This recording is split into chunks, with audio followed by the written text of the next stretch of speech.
Environment Canada is warning of a major storm for parts of Ontario, Quebec, and the Atlantic provinces. It could potentially lead to power outages and dangerous road conditions. And so we've asked our climate specialist, Aris Madavi, to tell us what's likely to happen.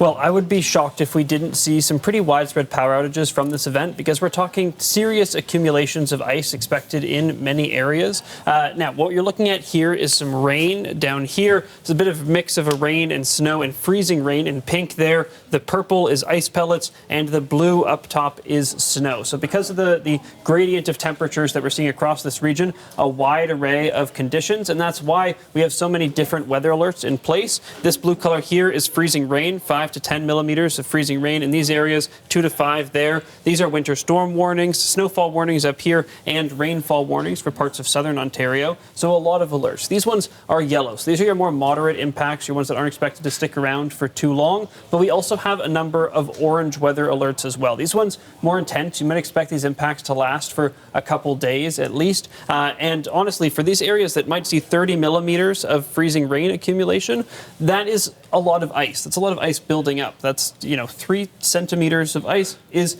significant and could very easily lead to very disrupted travel and some serious multi-day power outages. Honestly, the conditions we have leading into this event are pretty similar to what we saw last year in that major ice event that left some people without power for days or even weeks in some areas. If we zoom in here, I wanted to show what exactly we're looking at. So the area around Montreal is where we're most likely to see that 20 to 30 millimeters. But even though we are, seeing this event start to pick up in the next few hours, there's still a lot of uncertainty in the forecast. And to drive that home, I wanted to show you a few different models for what might happen. So we have Ottawa here, Montreal, Quebec, and then extending over into New Brunswick. This is one model. I'd say this is the one on the lowest end. So this is the one that's forecasting the least ice. Nowhere here, as you can see, are we expecting like over 20 millimeters of ice accretion, and that's pretty unusual when you look at the other models as well. This one, widespread area extending from Montreal to Quebec of that 20 to 30 millimeter mark. Another model, this one, showing some areas getting well in excess of 30 millimeters of ice accretion.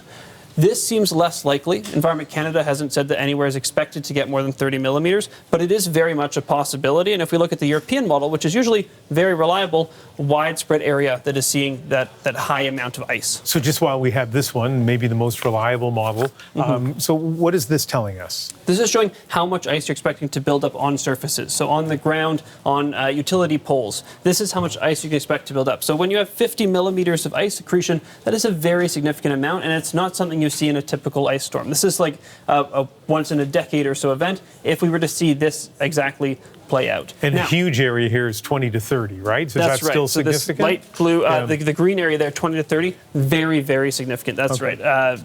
Really intense impacts there, which is why we have that orange weather warning in place. Okay, I've interrupted you. You have 15 seconds to tell me how long this might last. It'll be quite a while. We've got at least 24 hours for many areas that are going to be seeing those conditions, really starting overnight and then traveling towards the east. Get ready.